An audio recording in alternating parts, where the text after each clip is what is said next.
नमस्कार। प्रारब्ध पर आप सभी का स्वागत। मैं अवनीश। चैनल को आपने सब्सक्राइब किया है, आपका बहुत-बहुत धन्यवाद। वीडियोस को लाइक ज़रूर करें और इन्हें शेयर करेंगे तो अतिरिक्त स्नेह होगा प्रारब्ध को। बेल आइकन दबाएँगे तो किसी भी अपलोड की सबसे पहले सूचना आपको मिलेगी। आज हमारे साथ हैं गौरव प्रधान जी। गौरव जी, बहुत-बहुत स्वागत, नमस्कार। सभी को प्रणाम। सर, जय जय श्री राम। गौरव जी, बांग्लादेश मॉडल की जो ख्वाहिश यूनुस के आने के बाद राहुल गांधी और उनके कांग्रेसी इकोसिस्टम ने किया था, अब एक नई फिल्म के साथ वो हाजिर हैं देश के सामने। वोट चोरी, चौकीदार चोर है, उसके अलावा न जाने कितने जुमले। और अब जब ये साफ होता जा रहा है कि राहुल गांधी, उनके पूरे इकोसिस्टम ने ये मान लिया है कि वो नरेंद्र मोदी को कम से कम चुनाव में नहीं हरा सकते, तो अब वोट चोरी यानी उस चुनाव आयोग जो कि इस दुनिया के सबसे बड़े लोकतंत्र को सफलतापूर्वक, चाहे उनकी बाप दादाओं की सरकार रही हो या फिर 2014 से लगातार तीसरी बार नरेंद्र मोदी की सरकार रही हो, भारत के चुनाव आयोग चुनावी प्रक्रिया पर ही दोष मढ़ो। एक क्रोनोलॉजी समझ में आती है। ठीक इसी तरह बांग्लादेश में हुआ था। सो कॉल्ड छात्र आंदोलन के जरिए शेख हसीना के पूरे पूरे चुनाव को ही एक तरह से वोट चोरी, सेम पैटर्न है साहब। इस पैटर्न के साथ अब कांग्रेसी इकोसिस्टम सड़क पे उतर चुका है। क्या राहुल गांधी अब इस बात के लिए तैयार हैं कि आओ बांग्लादेश दोहराओ और भारत में कोई तख्ता पलट करो, क्योंकि अब वो भारत के मतदाताओं के समर्थन से, तो उनका जो सपना है पैदाइशी कि वो प्रधानमंत्री इस देश के हैं जन्म होने के समय से ही, वो पूरा करने पर अब उतारू हैं। एक तरफ ट्रंप और यूएस के साथ हमारे टैरिफ के मामले चल रहे हैं, हम उस पर भी आएंगे। एक तरफ बाहर से, दूसरी तरफ अंदर से। ये अंतर संबंध क्या है? मैं आपकी पहली टिप्पणी जी। आपने बात करी बांग्लादेश की। बांग्लादेश में स्टूडेंट मूवमेंट, शेख हसीना को उठा के बाहर फेंका, यूनिस को इंस्टॉल करा। यूनिस वेस्ट का, अमेरिका का पपेट है। Nuland Victoria Nuland regime change expert मानी जाती थी जब डेमोक्रेट्स की सरकार थी।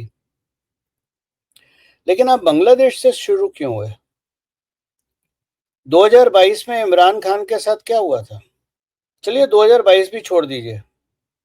2011 में इजिप्ट में क्या हुआ था, और वो भी छोड़ दीजिए। उससे पहले सद्दाम हुसैन को अप्रूव करा गया था। इन सब में, चाहे वो सद्दाम हुसैन हो, चाहे हुस्न मुबारक हो, चाहे गद्दाफी हो, चाहे शेख हसीना हो, चाहे इमरान खान हो, और चाहे नरेंद्र मोदी हो, इन सब ने एक काम करा था। सब ने अमेरिकन डॉलर की सुप्रीमेसी को चैलेंज कर दिया था। आने वाले समय में आप देख लीजिएगा, मेक्सिको में भी हो सकता है, क्योंकि उन्होंने अमेरिका की बात मानने से मना कर दी। तो देखिए, राहुल गांधी अपने आप कुछ नहीं कर रहे हैं। राहुल गांधी केवल एक मोहरा है जिनसे ये काम करवाया जा रहा है।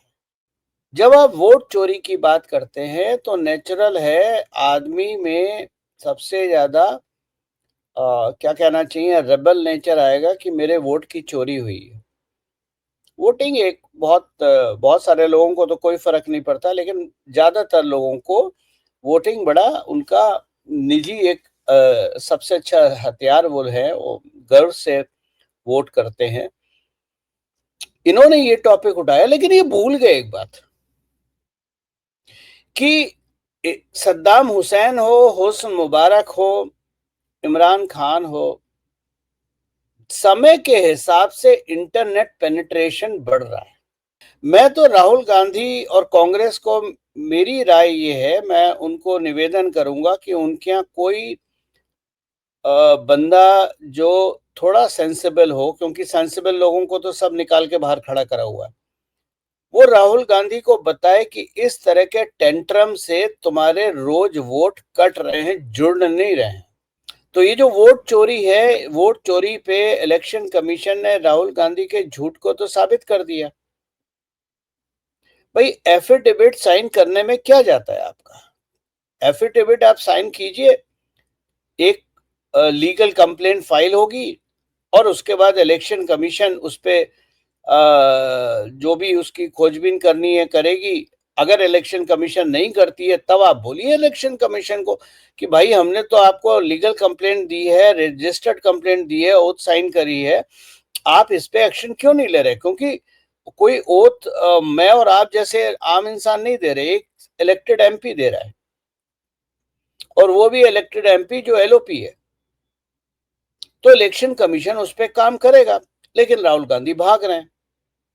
खैर, मीडिया के लोगों ने जिस काम को राहुल गांधी बोल रहे थे हमें 6 साल लग गए, 5 साल 6 साल लग गए रिसर्च करने में, वो आधे घंटे में मीडिया निकाल के आ गया और यूट्यूबर भी निकाल के आ गए। तो देखिए,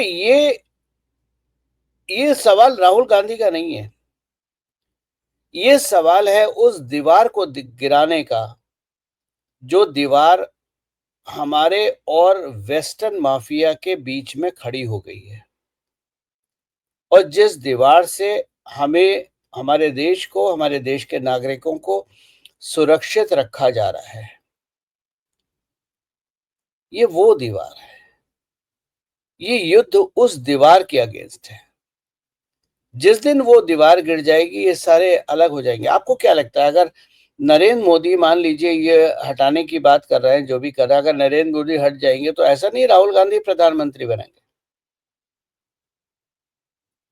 प्रधान उनके खंबे में तो लिस्ट है पूरी, मंडे से संडे तक की प्रधानमंत्री लिस्ट।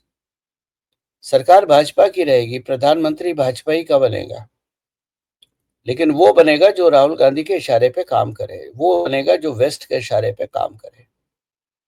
और भाजपा में ऐसे लोगों की कमी नहीं है, भरे पड़े। मैं नाम नहीं ले रहा, आप सब जानते हैं, मेरे चैनल पे मैंने बराबर लिखा है, मुझे इस सेशन में किसी के नाम लेने की जरूरत नहीं है। क्योंकि आप देखिए, जब राहुल गांधी ने इलेक्शन कमीशन पे शोर मचाना शुरू करा, उससे पहले क्या हुआ था? उससे पहले पवन खेड़ा, जो शीला दीक्षित के समय में चपरासी थे, शीला दीक्षित के, उन्होंने बोला इस साल के अंत से पहले राहुल गांधी प्रधानमंत्री बनेंगे। राहुल गांधी ने स्वयं बोला अपनी प्रधानमंत्री बनेंगे। सुब्रमण्यम स्वामी ने बोला कि 1 सितंबर के बाद हम गिरा देंगे मोदी सरकार को, राहुल गांधी का नाम नहीं लिया। मोहन भागवत जी ने बोला कि हमारे पास तो 10,000 मोदी हैं संघ में। तो भाई 10,000 मोदी हैं तो 10,000 मोदी स्टेट्स में भेजो ना, सबको प्रधानमंत्री थोड़ी ना बनना है। आप 10,000 मोदी बोल के जो मोदी है उसकी वैल्यू कम कर रहे हो। आप ये नहीं बता रहे हो कि संघ की वो स्ट्रेंथ है, आप ये बता रहे हो कि नरेंद्र मोदी हमारे लिए कोई मायने नहीं रखता, ये निकलेंगे तो हमारे पास बहुत सारे हैं।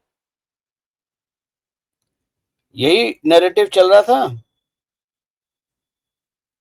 और उधर वो जो हमारे रोड मंत्री हैं, उनकी पीआर इतनी एक्टिव हो गई थी कि उन्होंने सरकार में कमियां गिननी शुरू कर दी थी।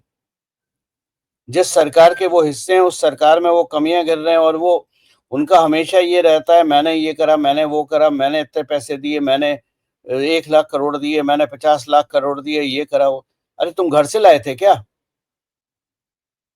टैक्स पेयर का पैसा है, सरकार का पैसा है, तुम घर से लाए थे जो मैंने करा, मैंने करा, मैंने करा, ये सब लगे हुए थे। फिर अचानक एक दिन जब जगदीप धनखड़ जी को घर भेज दिया, और उनके घर भेजते ही जितनी ये आवाजें उठ रही थी कि हमारे पास 10,000 मोदी हैं, राहुल गांधी प्रधानमंत्री सितंबर में बन जाएंगे, सुब्रमण्यम स्वामी कह रहे थे हम निकाल देंगे, सब शांत हो गई।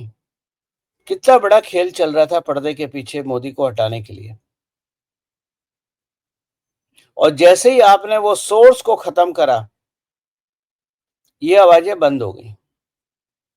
अब नया टूल किट लाओ, अब जनता को भड़काओ, क्योंकि इससे तो काम चला नहीं। क्योंकि कुछ लोगों की भारतीय राजनीति में महारत हासिल है कि वो चाय पे सरकार गिरा देते हैं। वो फेल हो रही है, वो पिछले 11 साल से बराबर फेल हो रही है। वो सफल ही नहीं हो पा रही है चाय पे चर्चा। उनकी चाय पे चर्चा में इतने लोग नहीं आते जितनी मेरी चाय पे चर्चा में आ जाते हैं। बड़ी बात नहीं कह रहा हूँ मैं, महादेव का आशीर्वाद है, लोगों का प्यार है, महादेव का आशीर्वाद है और विश्वास है लोगों का। तो अब ये नई टूल किट शुरू हुई है कि इलेक्शन कमीशन को हिट करा जाए, और इलेक्शन कमीशन को हिट करके इनका एक ही मकसद है, किसी तरह इस दीवार को गिराओ। क्योंकि इस दीवार को गिरने के बाद देखिए, भारत की ग्रोथ किसी को रास नहीं आ रही है, ना कांग्रेस को रास आ रही है, ना विदेश को रास आ रही है। G2G डिफेंस में G2G प्रिक्योरमेंट इंट्रोड्यूस मनोहर पारिकर जी ने करा था, मनोहर पारिकर सर ने करा था। दलाली खत्म हो गई। वो दलाली हजारों हजार करोड़ों की होती थी। कौन किसका नुकसान हुआ? कांग्रेस का नुकसान हुआ, मतलब परिवार का नुकसान हुआ, दामाद का नुकसान हुआ, चंडीगढ़ में बैठे हुए कुछ चुनिंदा फौजी जिनको देश बेचने में भी शर्म नहीं आती है, उनका नुकसान हुआ, विदेश में बैठे हुए लोगों का नुकसान हुआ। ऐसे बहुत से एरिया हैं। कोविड में फाइजर को नहीं आने दिया, अरबों खरबों का नुकसान हो गया।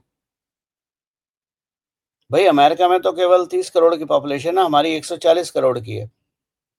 अगर नरेंद्र मोदी 140 करोड़ की पॉपुलेशन के लिए फाइजर का अप्रूव कर देते तो 2,500 रुपए पर शॉट के हिसाब से सोचिए कितना पैसा था। तो फिर तीसरी बात, आप तेल ले रहे हो रशिया से।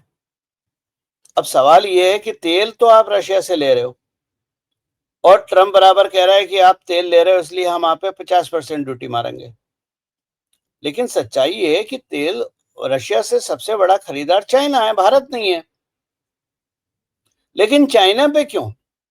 भाई बहुत समय पहले मैंने एक बात लिखी थी, ये राहुल गांधी गए थे मिडिल ईस्ट, और मिडिल ईस्ट जाके इन्होंने ये बोला था वहां पर कि भारत को तेल की सप्लाई कम कर दो ताकि भारत में तेल के हाहाकार मचे।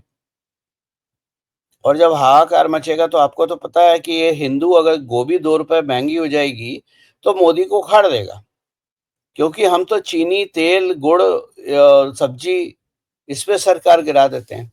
हम मतलब दुनिया की एक ही प्रजाति है जो उस इंसान को गिरा देती है जो देश के लिए काम करता है। अटल जी टमाटर और प्याज पे गिर गए थे। तो हम लोग अब चाइना भी खरीद रहा है, लेकिन चाइना को ट्रंप ने 90 दिन का ग्रेस दिया हुआ है, जो कल उसने दिया है, बिल साइन करा है। 90 दिन क्यों दिया है? कभी सवाल पूछा आपने? भाई बहुत बहुत महान महान लोग हैं सोशल मीडिया पे, मेरे से ज्यादा विद्वान हैं, लेकिन मैं भी देख रहा था कि किसी ने इस एंगल को पकड़ा नहीं पकड़ा। 90 दिन क्यों दिए? 60 दिन क्यों नहीं दिए? 180 दिन क्यों नहीं दिए? आप कहां बैठे हैं आज? 12 अगस्त, सितंबर, अक्टूबर, नवंबर, 90 दिन खत्म होते हैं 12 नवंबर को। नवंबर के 15 नवंबर अक्टूबर एंड तक, नवंबर मिड तक क्रिसमस का जितना भी प्रिक्योरमेंट है वो पूरा हो जाता है और अमेरिका के स्टोर में वो सामान पहुंच जाता है। अब अगर आप 90 दिन चाइना को नहीं देते, 30 दिन देते, 15 दिन देते, तो आपका पिछवाड़ा साफ करने के लिए टिश्यू पेपर भी अमेरिकन स्टोर में नहीं मिलता, क्योंकि अमेरिका कुछ बनाते ही नहीं है। अमेरिका बेचने की इकोनॉमी है, अमेरिका प्रोडक्शन की इकोनॉमी नहीं है। चाइना प्रोडक्शन की इकोनॉमी है। भारत, मैंने आप ही के चैनल पे समझाया था, भारत, चाइना और अमेरिका में फर्क क्या है। अमेरिका खपत की इकोनॉमी है, चाइना प्रोडक्शन की इकोनॉमी है, और भारत खपत और प्रोडक्शन दोनों की इकोनॉमी है। इसलिए भारत में कभी रिसेशन नहीं आएगा। ये मैंने आपके चैनल पे समझाया था। दूसरी बात, रशिया का तेल हो गया, चाइना को क्यों नहीं उस तरह से हैंडल कर रहा है जिस तरह से भारत के साथ। आपको याद होगा जब ट्रम्प 6 महीने पहले सरकार में आए थे, तब सबसे पहले क्या शोर मचाया था? Drill baby drill, drill baby drill. खोदो तेल निकालो, खोदो तेल निकालो अमेरिका में। एक्सन मोबिल और शेवरन जैसी और जो कंपनियां हैं, एवरेज लॉस उनका पिछले 4 साल में जो रहा है वो है 27% से लेके 45%। भारत तेल की खपत में चाइना के बाद दुनिया में अगर किसी का नंबर आता है तो भारत का आता है। चाइना पे आपकी डिपेंडेंसी है क्योंकि आपके पास तो टिश्यू पेपर भी अपना नहीं है। लेकिन भारत का व्यापार जो, मुझे फिगर याद नहीं है, 2 से 5% का जीडीपी का टोटल होगा। आपको लगा कि भारत को हम दबा सकते हैं जैसे आपने पिछले 75 साल दबाया है, तो आपको लगता है कि हम दबा सकते हैं। देखिए एक बात याद रखिए, ट्रम्प के कान पे जब गोली लगी थी, और मैंने उस समय भी अपने चैनल पे लिखा था कि ट्रम्प के कान पे जो गोली लगी थी वो ट्रम्प को मारने के लिए नहीं थी, वो ट्रम्प को वार्निंग देने के लिए थी। और उस तरह का निशाना लगाना कोई आम इंसान या ठग के कारण नहीं होता है, उसका एक professionally very experience train sniper ही वो काम कर सकता है। ठीक है, ठीक है, हमने उस पर बात करी कि अगर चेहरा इतना घूमता तो खोपड़ी पार हो जाती, इतना घूमता तो, वो डिबेटेबल इश्यू है। सब अपने अपने नॉलेज के हिसाब से करेंगे, हम अपनी फौजी नॉलेज के हिसाब से करेंगे। उस समय ट्रम्प को बोला गया था, क्योंकि ट्रम्प हारना संभव नहीं हो रहा था, तब ट्रम्प को बोला गया था तुम जीतो, क्रिप्टो गोल्ड तुम संभालो, बिजनेस तुम संभालो, बाकी दुनिया की डिप्लोमेसी हम संभालेंगे। ये डीप स्टेट का है। गोल्ड, अगर आपने पुराने वीडियो उठा के देखें तो ट्रम्प एक गोल्ड क्रेजी आदमी है। उसके छुरी कांटे तो छोड़िए, पॉटी भी गोल्ड की है। मतलब वो जैसे हमारे मिडिल ईस्ट में शेख वगैरह रहते हैं ना, सोना चढ़ा हुआ, वो उस तरह का इंसान है। He is a shrewd businessman. तो भारत वगैरह खोल के रखा हुआ है, और चाइना और सीआईए मिल के काम करते हैं, डीप स्टेट मिल के काम करते हैं, अलग रह के काम नहीं करते। हमें नुकसान क्यों हुआ और हमें नुकसान क्यों हो रहा है, उसका एक फैक्टर नहीं है, उसके मल्टीपल फैक्टर है। जियोपॉलिटिक्स कभी एक मुद्दे पे नहीं होता है, जियोपॉलिटिक्स के मल्टीपल मुद्दे होते हैं, मल्टीपल ऑब्जेक्टिव होते हैं। ये नहीं होता है कि, लेकिन इस भारत के संदर्भ में अगर देखे जाए तो मल्टीपल ऑब्जेक्टिव है, लेकिन उन सारे ऑब्जेक्टिव के पीछे जो रोड़ा है सबसे बड़ा, उसका नाम है नरेंद्र दामोदर दास मोदी। पहला रोड़ा और सबसे बड़ा रोड़ा जो है, हमसे तेल खरीदो, हम तुम्हें महंगा देंगे क्योंकि हमें अपना डेफिसिट पूरा करना है, हमारी कंपनियों को लॉस निकालना है, तो हमसे लो। फिर फार्मा हमसे लो। उसके बाद जो सबसे बड़ा है, और उसमें बहुत सारी सरकारों ने भारत की विरोध करा है, और अच्छी बात है विरोध करा, मनमोहन सिंह जी ने भी करा था, वो है एग्रीकल्चर प्रोड्यूस और हमारा डेयरी। 70-80% भारत आज भी खेत में बसता है, आज भी गांव में बसता है। तो चाहे वो बीज हो, चाहे खाद हो, चाहे फसल हो, चाहे और जो जितने भी है जेनेटिक बीज हो, वो सारी चीजें, ये बहुत बड़ा बाजार है। अमेरिका में जितनी प्रोड्यूस है वो प्रोड्यूस भारत में लाना चाहते हैं ताकि हमारा किसान खत्म हो जाए, क्योंकि वो हमारे हमेशा ये बात होती है कि भारतीय सरकार भारत किसान को सब्सिडी क्यों देती है, चाहे वो WTO में हो और जगह निगोसिएशन हो। लेकिन अमेरिका कभी आंसर नहीं करता कि तुम क्यों देते हो, और वो सब्सिडी मैसिव सब्सिडी है। तो आप सब्सिडाइज प्रोड्यूस को भारत में थोपना चाहते हैं और भारत में थोपने से हमारे किसान बर्बाद हो जाएंगे। नुकसान की बात नहीं कर रहा, बर्बाद हो जाएंगे, क्योंकि ज्यादातर भारत का किसान एक बार में एक फसल उगाता है, तो किसान बर्बाद हो जाएगा। तो ये राहुल गांधी का इलेक्शन कमीशन पे हमला करना, ये एक रणनीति का हिस्सा है और वो रणनीति घूम फिर के वहीं अमेरिका पे जाके टिकती है। क्योंकि माँ, एक बात आप लिख के रख लीजिए, राहुल गांधी और उनके एडवाइजर्स में अकल नाम की चीज है नहीं। आज भी उछल कूद रहे होंगे कहीं, लेकिन पिछले 24 घंटे में राहुल गांधी को लोगों ने पकड़ पकड़ के एक्सपोज कर दिया है। लेकिन वही है ना, दरबारी जहां होते हैं उनको इससे फर्क नहीं पड़ता कि पब्लिक क्या कह रही है, उनको तो इससे फर्क पड़ता है कि मालिक खुश हो गए या नहीं हो गए। तो ये बिल्कुल कहानी है। बिल्कुल। यहाँ आपकी एक बा- यहाँ एक हाँ छोटी सी चीज और ऐड कर दूं, लंबे बिल्कुल। प्रोसेस में एक छोटी बात और ऐड कर दूं। वुमेन एम्पावरमेंट कहां से आया है? मतलब ये लॉन्ग टर्म की बात नहीं कर रहा, ये मोदी की बात नहीं कर रहा, ये मनमोहन सिंह की बात नहीं कर रहा, ये लॉन्ग टर्म प्रोसेस है। ठीक है, 10-15 साल पहले था, 10-15 साल 20 साल आगे भी जाएगा। वुमेन एम्पावरमेंट क्या है, कभी सोचा? जिस देश में राजा की रानियां और आम महिलाएं आज से 500 वर्ष पहले भी आभूषण और विभिन्न पोशाकें अपने अपने प्रदेश की पोशाकें पहन के इठलाती थी, उस समय अमेरिका में महिलाएं बार में नंगी होके मदिरा सेवन प्रस्तुत करती थी। वो वेस्ट आपको वुमेन एम्पावरमेंट बना रहा है। वुमेन एम्पावरमेंट का वुमेन के एम्पावरमेंट से कोई लेना देना नहीं है। वुमेन एम्पावरमेंट के केवल 2 ऑब्जेक्टिव हैं।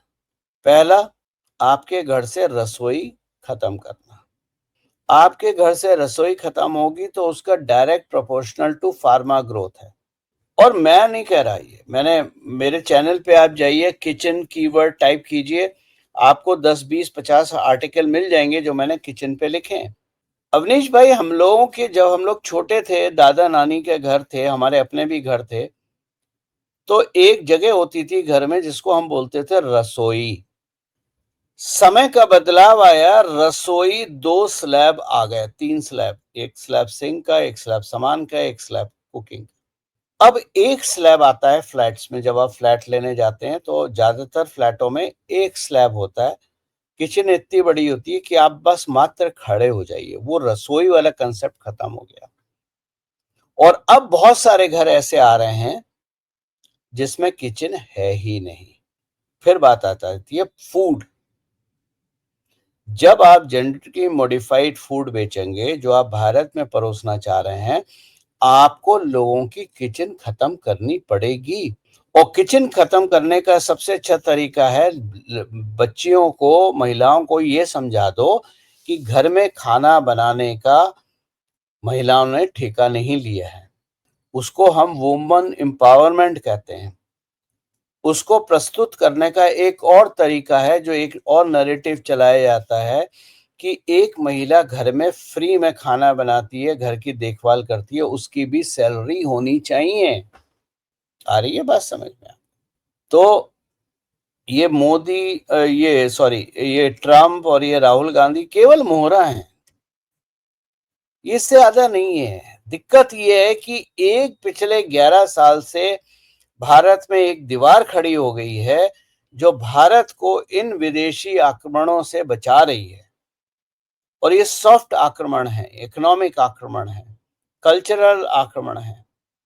इनसे बचाने की भरपूर कोशिश कर रही है। लेकिन नरेंद्र मोदी का विरोध कौन कर रहा है और राहुल गांधी का समर्थन कौन कर रहा है, यह भी जानना जरूरी है। राहुल गांधी का समर्थन स्ट्रीट का आदमी नहीं कर रहा है। राहुल गांधी का समर्थन गांव का व्यक्ति नहीं कर रहा है। राहुल गांधी का समर्थन पढ़े लिखे डिग्री होल्डर कर रहे हैं। वो कर रहे हैं जिनका वेस्टेड इंटरेस्ट अमेरिका में है। वो कर रहे हैं जिनकी दुकानें अमेरिका में चल रही हैं, चाहे वो एनआरआई हो चाहे ओसीआई हो। मैंने एक बात लिखी थी, 1984 में अमेरिका खुला था। अमेरिका खुलने का मतलब मेरा ये है कि मैं तो उस समय 10th में था, लेकिन पढ़ता था अखबार में, और मेरा भी सपना था विदेश जाऊं कभी। तो एक अखबार में पढ़ता था तो लग कि भाई विदेश में जा रहे हैं, भारतीय विदेश जा रहे हैं, अमेरिका जा रहे हैं। बहुत बड़ा जलसा होता था, मतलब अगर कोई जाता था तो बहुत बड़ा जलसा होता था। जब हमने इंजीनियरिंग पूरी करी 1991 में, तब एक हल्की सी झोंक आया था। ये बात है नॉट 1991 की बात नहीं है, 94-95 की बात है।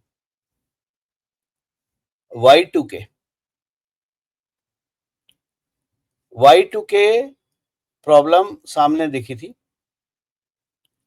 और उस समय अमेरिका को और अमेरिकन बिजनेस को एक देश दिखा था जो ये काम कर सकता। दो देश दिखे थे जो इसको ठीक कर सकते थे। Y2K मतलब कंप्यूटर की डेट सेटिंग। अगर वो 1999 के बाद 2000, अगर वो 2000 में चेंज नहीं होता है तो सारा कंप्यूटर रिवर्स कर जाएगा। इंजीनियरिंग के लास्ट सेमेस्टर में थे हम लोग, तब ये Y2K वाली इश्यूज आए थे। ठीक है, बिल्कुल बिल्कुल 94। तो अमेरिका को दो देश दिखे जो ये काम कर सकते थे, जहां टेक्निकल कैपेबिलिटी थी। एक भारत, एक चाइना। चाइना इसलिए हार गया क्योंकि चाइना में इंग्लिश बोलनी नहीं आती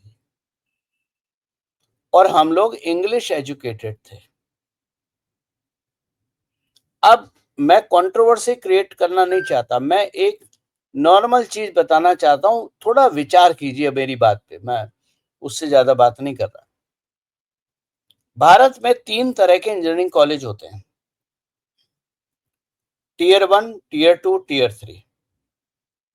ठीक है भाई, आईआईटी टियर 1 हो गया। टियर 2 हमारे टाइम में आरईसी होते थे, रीजनल इंजीनियरिंग कॉलेज, जिनको अब आईआईटी ही बना दिया गया है। जैसे रुड़की इंजीनियरिंग कॉलेज आज आईआईटी रुड़की हो गया, ऐसे फैला दिया है। और टियर 3 होते थे Bareilly engineering college, Allahabad engineering college, इत्यादि इत्यादि। अवनीश भाई, इस देश में इंडियन ऑयल हो, ऑयल पीएसयू हो, एचएएल हो, इसरो हो, और जो भारत टाटा स्टील हो, दुनिया भर के और जो कंपनियां हैं, इनको किसने बनाया? टियर 1 इंजीनियरिंग कॉलेज ने या टियर 2, टियर 3 ने? टियर 2, टियर 3 ने इन पीएसयूज को बनाया, इन डिफेंस कंपनियों को बनाया, चाहे वो एयर इंडिया हो, चाहे सरकारी नौकरी वाले हो। आप कितनी भी गाली दीजिए सरकार को, कुछ भी कर लीजिए, बिल्कुल। टियर 1 ने क्या करा? टियर 1 ने अमेरिका को बनाया। फ्लाइट लिया। टियर 1 ने अमेरिका को बनाया। जब एक भारतीय अमेरिका जाता है, मैं जाने को किसी को बुरा नहीं कह रहा, मैं भी 10 साल अमेरिका में रह के आया हूं, लेकिन मैं वापस आया हूं। मैंने वहां बच्चे पैदा करके ग्रीन कार्ड नहीं लिया था। मेरा बच्चा भारत में ही पैदा हुआ था जब मैं अमेरिका में था, और बच्चा समेत वापस आया था ब्लू पासपोर्ट के लिए। मुझे रेड पासपोर्ट नहीं चाहिए था। भारतीय जो अमेरिका गए, उन्होंने अमेरिका बनाया, और चाइनीज जो अमेरिका गए, उन्होंने चाइना को बनाया। 1984 में दोनों की इकोनॉमी लगभग बराबर थी, चाइना और भारत की। लेकिन हमने अमेरिका बनाया, चाइनीज ने चाइना बनाया। यही फर्क है। राहुल गांधी का सपोर्ट वही लोग कर रहे हैं जो डिग्री होल्डर हैं, जिनके दाना पानी अमेरिका में है, जिनको भारत आज भी बदबूदार देश दिखता है, जिनको भारत आज भी हर तरफ मूत्रालय दिखता है, जिनको भारत आज भी ए वेरी बिग टॉयलेट समझ में आता है, उन लोगों के लिए अमेरिका के राष्ट्रपति का सपोर्ट करना, भारत को बोलना कि झुक जाओ, अपनी कमर तोड़ दो, अपने स्वाभिमान को दरकिनार रख दो, अमेरिका की बात मान लो, अपने किसानों को बर्बाद कर दो, सारा अमेरिका का माल भारत में बिकवाओ, ये वही डिग्री होल्डर हैं जिन्होंने पिछले 30 साल में अमेरिका बनाया है, भारत नहीं बनाया है।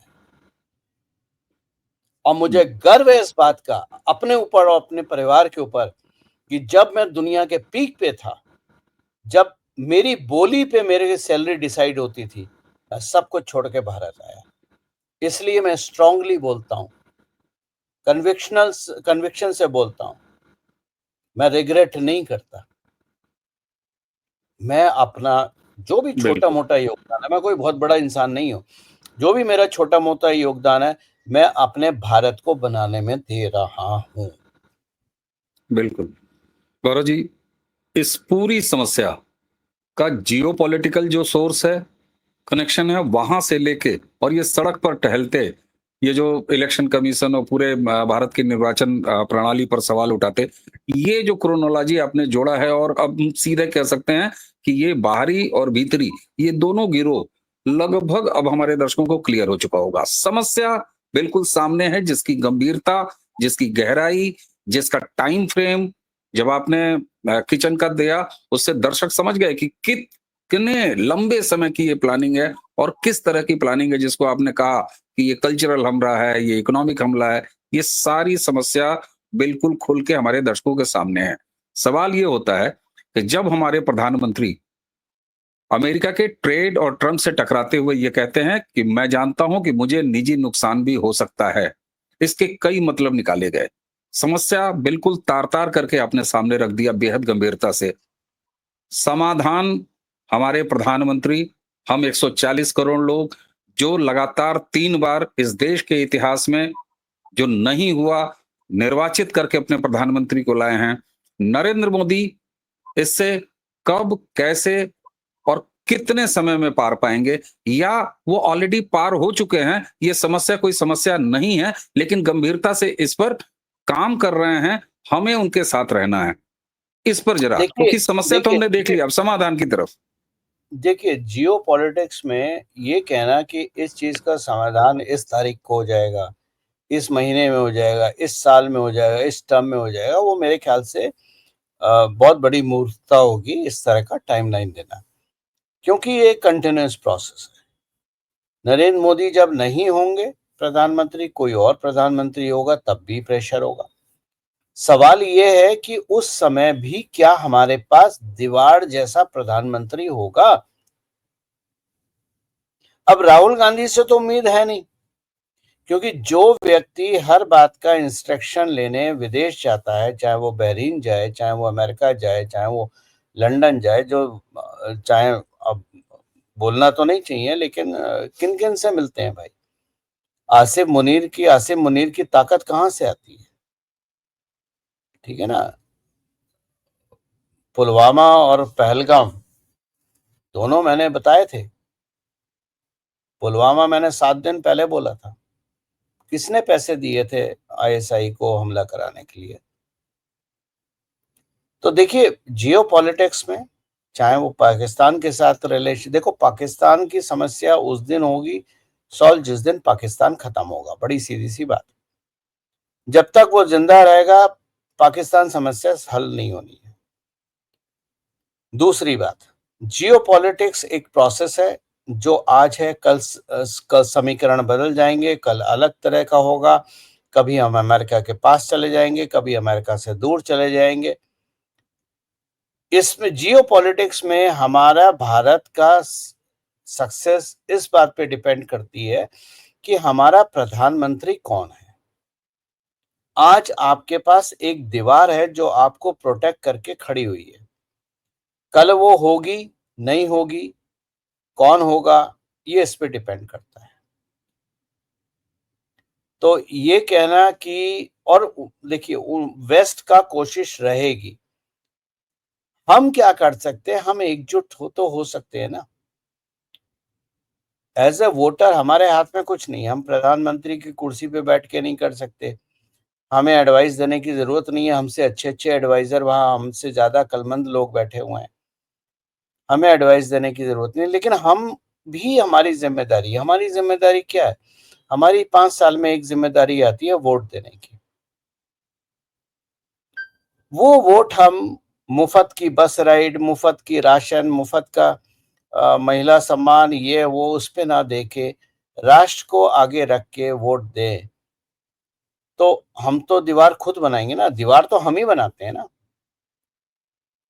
दीवार और कोई नहीं बनाता। दीवार में ईंटें लगती हैं, वो एक एक ईंट हमारी है ना, एक ईंट हमने लगाई, एक ईंट आपने लगाई, ऐसे सैकड़ों ईंटें लगती हैं। तो हमारा फर्ज बनता है कि वो दीवार हम बनाएं, ये आप पे निर्भर है। अब अगर इस देश का हिंदू, क्योंकि मुसलमान तो इस देश का फोकस आदमी है, उसको इधर उधर की बातों से कोई मतलब नहीं, उसको उसका जो फोकस है वो बहुत क्लियर है। ये भटकती आत्माएं हिंदुओं में होती हैं, और हिंदुओं में भी पढ़े लिखों में सबसे ज्यादा भटकती आत्माएं होती हैं। आज आप लिंक्डइन खोल के देख लीजिए, मैं पढ़ता रहता हूँ लिंक्डइन। नरेंद्र मोदी के और ट्रम्प के बीच में जो चल रहा है, इससे सबसे ज्यादा दिक्कत पता है किसे हो रही है? यही जो कॉर्पोरेट में पढ़े लिखे बैठे हुए हैं, software engineers, vice president, country head, इन्हीं को प्रॉब्लम हो रही है। क्यों? इनकी दुकान बंद हो रही है अमेरिका में। एक छोटी सी बात और बता दूं आपको, वो भी यहां पर कहीं लिंक कर जाएगी। मैंने Y2K की बात करी थी, 1995 में Y2K का जोड़ चला था। अगर आप देखें, ये क्लेम करा जाता है राजीव गांधी कंप्यूटर लाए थे भारत में, जबकि सच ये है कि 1968-69 में ही भारत में कंप्यूटर था, और पटनी, HCL और TCS जैसी कंपनियां उसमें काम कर रही थी। उस समय हमारे बीच में रिसर्च थी कंप्यूटर्स में, सारा काम प्राइमरली मेन फ्रेम पे होता था, कोबल, पास्कल, फोर्टन यूज होती थी। जब Y2K आया तो ये भारतीय कंपनियां जो थी, चाहे TCS हो, विप्रो हो, HCL हो, इन्फोसिस हो, L&T हो, जो भी हो, इनको एक मजेदार मसाला मिला।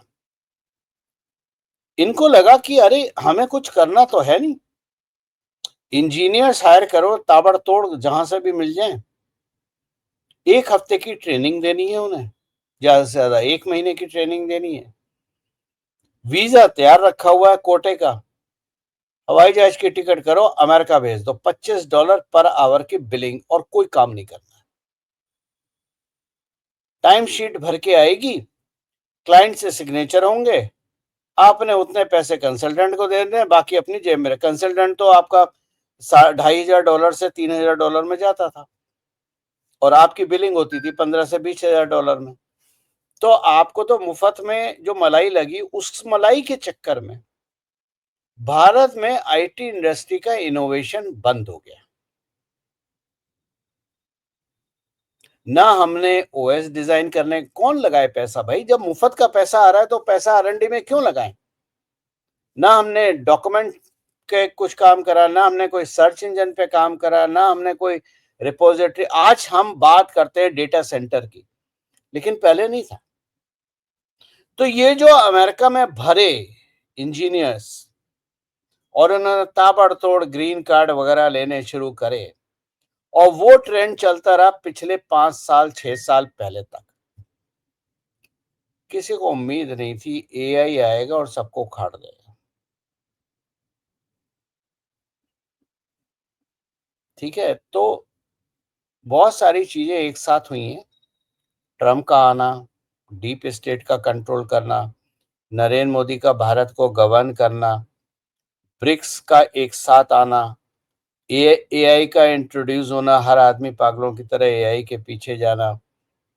आज भी मैं पढ़ रहा था जो मैंने पहले भी लिखा था 2 लोगों के लिए, लॉयर्स और डॉक्टर्स, कि इनको एआई बहुत तगड़ा हिट करेगा। किसी ने मेरी बात मानते तो है नहीं लोग मेरी, क्यों? और सही बात भी है, क्यों माने भाई? मैं 4 साल 5 साल पहले बात बोल रहा हूँ, जिस समय उसका रडार पे कहीं सिग्नल भी नहीं है, तो कोई नहीं मानेगा। लेकिन 5-6 साल बाद वही बात सही होती है। आज मैं रिपोर्ट पढ़ रहा था, doctors are overtaken by AI, खासतौर से जनरल प्रैक्टिशनर जो हैं। Advocates, law firms are introducing AI, contract लिखने में, ड्राफ्ट लिखने में, बहुत सारे कामों में एआई का इस्तेमाल हो रहा है। तो ये इम्पैक्ट तो अक्रॉस द बोर्ड होगा, कोई ऐसा प्रोफेशन नहीं है जो बिना एआई के बचेगा। तो ये सारी चीजें इकट्ठी हुई हैं 2025 में जाके। अब इसको नेविगेट कैसे करना है वो हम नरेंद्र मोदी पे छोड़ देते हैं और उनकी टीम पे छोड़ देते हैं, क्योंकि जिस जगह नरेंद्र मोदी, अजीत डोभाल, जयशंकर जी और आपके राजनाथ सिंह और निर्मला सीतारमन हो और अमित शाह हो, हमें परेशान होने की जरूरत नहीं है। हम अपने काम पे फोकस करें। अवनीश भाई, यहाँ एक बात और बताता हूँ।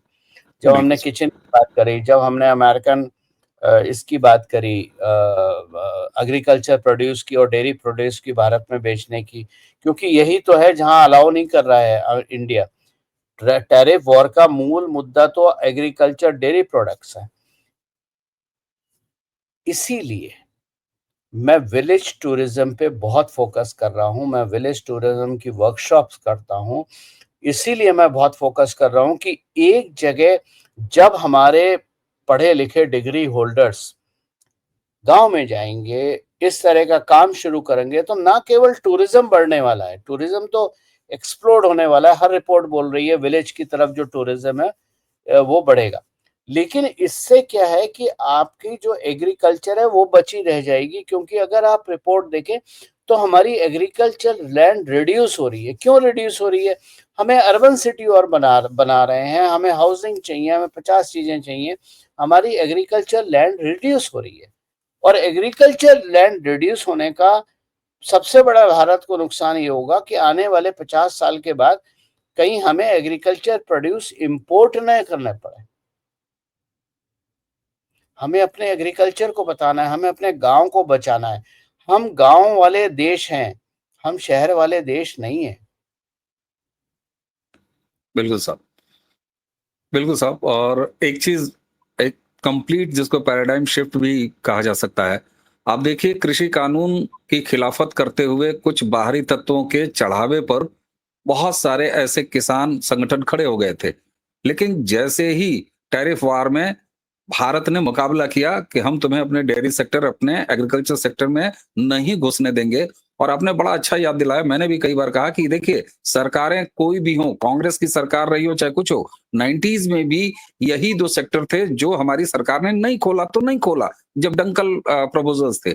लेकिन तब से लेके अब आप देखिए, वही संयुक्त किसान मोर्चा है, आज डट के खड़ा है प्रधानमंत्री के साथ और कह रहा है नहीं मोदी जी, आपको बिल्कुल कहीं भी झुकने की आवश्यकता नहीं है। लेकिन जो सुविधाजनक लोग हैं, जो सुविधा भोगी लोग हैं, उनको सोचना होगा। और आज जब प्रधानमंत्री ये कहते हैं कि मुझे निजी नुकसान, तो प्रधानमंत्री वही हैं झोला उठा के चल देने की बात कहने वाले। उनके निजी नुकसान का मतलब हम 140 करोड़ उनके परिवारिक जन का निजी नुकसान। बहुत सारे लोगों ने उसको सस्ते ढंग से डिकोड किए करने की कोशिश की गौरव जी, कि उनको अपने निजी जान पर खतरा है या उनको अपने प्राइम मिनिस्टरशिप पे खतरा है। नरेंद्र मोदी जनता के प्राइम मिनिस्टर हैं। और नरेंद्र मोदी की जो सबसे बड़ी ताकत है, वो हम हैं, वो आप हैं, दर्शकों आप हैं।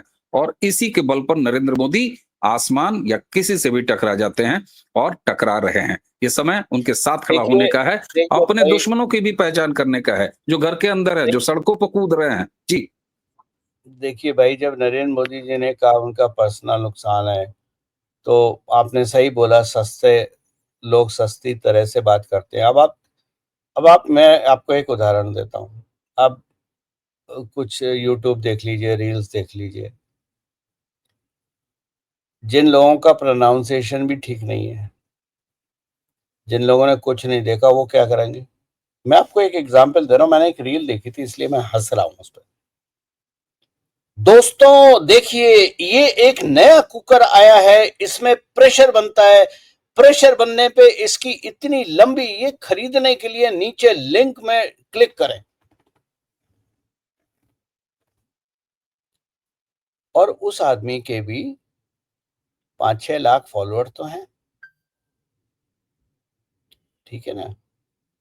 हम आप कितनी भी अक्ल वाली बात कर लें, हमारे मिलियन 10 मिलियन फॉलोअर नहीं होंगे। क्योंकि सही बात लोगों को समझ में नहीं आती है। सकारात्मक बातें लोगों को पसंद नहीं है। नकारात्मक बातें जल्दी फैलती हैं, जो मसाला देती हैं, गॉसिप का मसाला देती है। हम आप कितनी भी सकारात्मक बात कर लें, हम मसाला वाले इंग्रेडिएंट नहीं है। तो ये तो लोगों की मानसिकता है, लोगों की सोच है कि आप क्या चाहते हैं। मतलब बिल्कुल सुबह से शाम तक टीवी में एक न्यूज़ को 400 बार डिफरेंट तरह से रिफ्रेश करके बोलना, स्टेज पे इधर से उधर स्क्रीन के चारों तरफ कूदना, भागना ऐसे जैसे ओलंपिक गोल्ड मेडल यहीं मिल जाएगा। मुझे आप एक न्यूज़ चैनल दिखा दीजिए जिसमें लो ऑक्टेन बात होती हो।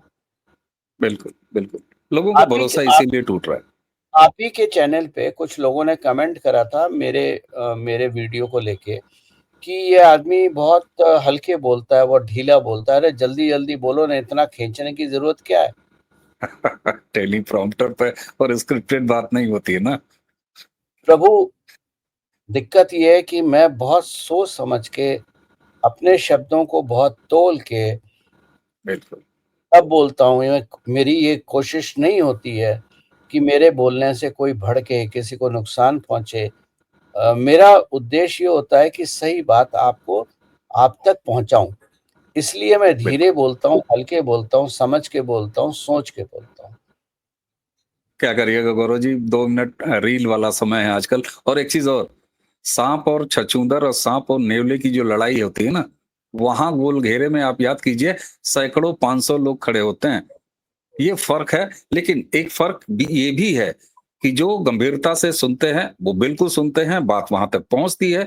और इसका सबसे बड़ा उदाहरण मैं तो देता हूं 2014 से 2019 और 2019 से 2024 भारतीय लोकतंत्र और मतदाता ने जो गंभीरता ओढ़ी है और जिस तरीके से राष्ट्र प्रथम के भाव से प्रधानमंत्री जी को सपोर्ट कर रही है, ये बताता है कि भारत अब सिर्फ आगे ही नहीं बढ़ रहा है, गंभीरता से आगे बढ़ रहा है। और आज कभी हम पाकिस्तान पाकिस्तान की रट लगाए रहते थे हमारा दुश्मन, कभी हम चीन चीन की रट लगाए रहते थे। आज देखिए जियो ऑर्डर में चीन कह रहा है आओ ड्रैगन और हाथी मिलकर साथ नाचेंगे, और हम टकरा रहे हैं ट्रम्प से। तो ये दम है सड़कों वो पर उतरे हुए एजेंटों को भी पहचानना है। वो जी ड्रैगन और हाथी डांस करना तो बड़ा मामूली ठीक है, वो एक मार्केटिंग पॉइंट है। सबसे इम्पोर्टेंट पॉइंट पता है क्या था? जो हाँ, हाँ, इससे राहुल गांधी को भी झटका लगा है। वो पॉइंट था जब भारत ने टैरिफ को रिजेक्ट करा, अमेरिकन टैरिफ को रिजेक्ट करा और भारत घुटने पे नहीं आया। तब चाइना ने बोला था Bharat is a sovereign nation, they have a right to decide. Exactly exactly China का ये जो स्टेटमेंट है, ये अपने आप में वो था जो राहुल गांधी, क्योंकि देखिए 11 साल हो गए, चाइना को भी एक हर चीज का एक पेशेंस का टाइम होता है। 11 साल इंतजार कर लिया चाइना ने, लेकिन राहुल गांधी सत्ता में नहीं आए। नहीं अब है। समय तो ठीक, निकला जा रहा है ना, चाइना को भी समझ में आ रहा है बहुत बड़ा बाजार भारत है। तो उसने वो मुझे ऐसा लगता है कि वो ये कोशिश कर रहा है कि अब वो राहुल गांधी को दरकिनार करके नरेंद्र मोदी के साथ हाथ मिला के, और रशिया, चाइना, भारत, ये जो एक तिकड़ी बनेगी। क्योंकि अगर आप देखिए, अगर इन तीनों को जोड़ लें तो दुनिया की 60% पॉपुलेशन यहाँ रहती है। हो जाती है साहब, बिल्कुल। ठीक और है, तीनों दुनिया सेल्फ की कंजम्पशन सारी। इकोनॉमी भी है, ये भी एक ठीक सिमिलरिटी है। ठीक। तो ये बहुत सारे फैक्टर हैं बिल्कुल जिस फैक्टर से यूरोपियन यूनियन और अमेरिका घबराया हुआ है। बिल्कुल बिल्कुल साहब। और यही वजह है कि ऐसे लोग जो एग्रीमेंट करके बैठे हैं चाइना से, और मैंने जब आपसे वो कहा ना ड्रैगन और हाथी दोनों साथ में नाचेंगे, ग्लोबल टाइम्स में इसी भारतीय कहावत को लिखा है अपने एडिटोरियल में। और उससे पहले आपने जैसे कि उस बात को कंफर्म कराया ही कि उसने कहा कि नहीं, भारत को पूरा अधिकार है। तो भारत को अधिकार है, और क्यों अधिकार है? क्योंकि मजबूत के साथ जो दम वाला होता है उसके साथ दुनिया खड़ी होती है, और वो टकराता भी है अगर, तो दुनिया की सबसे बड़ी ताकत से टकरा जाता है। क्यों? क्योंकि हमारे प्रधानमंत्री को यह पता है कि 2014, 19, 24 भारत के करोड़ों मतदाताओं ने, हमने, आपने उन्हें अपना समर्थन दिया है। इसलिए हम ये प्रण लेते हैं कि हम प्रधानमंत्री का निजी नुकसान होने ही नहीं देंगे, क्योंकि उनका निजी नुकसान हमारा निजी नुकसान है। उनके पास तो खाली झोला है, वो कह भी चुके हैं लेके चल देंगे, लेकिन ऐसा होगा नहीं। भारत के बाहर के दुश्मन, चाहे भारत के भीतर के दुश्मन, इनके मंसूबे कामयाब नहीं होंगे। गौरव जी, आपने इतने विस्तार से, चाहे वो उसका अंतर्राष्ट्रीय महत्व हो, चाहे राष्ट्रीय महत्व हो, यहाँ तक कि आपने with in the party conflict को भी नहीं छोड़ा, तो मुझे नहीं लगता कि अब कोई रेशा ऐसा बचा होगा इस मीमांसा का जिसको आपने उधेड़ा ना हो, जिसको आपने टटोला ना हो और टटोल के सामने रखा ना हो। हमारे दर्शकों की तरफ से आपको बहुत-बहुत धन्यवाद। दर्शकों, आज की ये चर्चा हम यहीं समाप्त करेंगे। गौरव जी, आपको बहुत-बहुत धन्यवाद। तो इसी के साथ हमें और गौरव जी को आज्ञा दीजिए, लेकिन उसके ठीक पहले एक बार फिर दोहराता हूं, चैनल सब्सक्राइब आपने कर रखा है, अपने और यार मित्रों से सब्सक्राइब करवाइए। हर वीडियो को लाइक कीजिए, क्योंकि वीडियो लाइक करने से आपके प्रारब्ध का कंटेंट ज्यादा लोगों तक पहुंचता है। वीडियो शेयर करेंगे, अतिरिक्त स्नेह, और अगर बेल आइकन दबाएंगे तो आपको सबसे पहले सूचना मिलेगी कि गौरव जी का वीडियो प्रारब्ध पर आ गया। गौरव जी, एक बार फिर आपको धन्यवाद। दर्शकों, इसी के साथ हमें और गौरव जी दोनों को आज्ञा दीजिए। नमस्कार। जय जय श्री राम। जय जय श्री राम।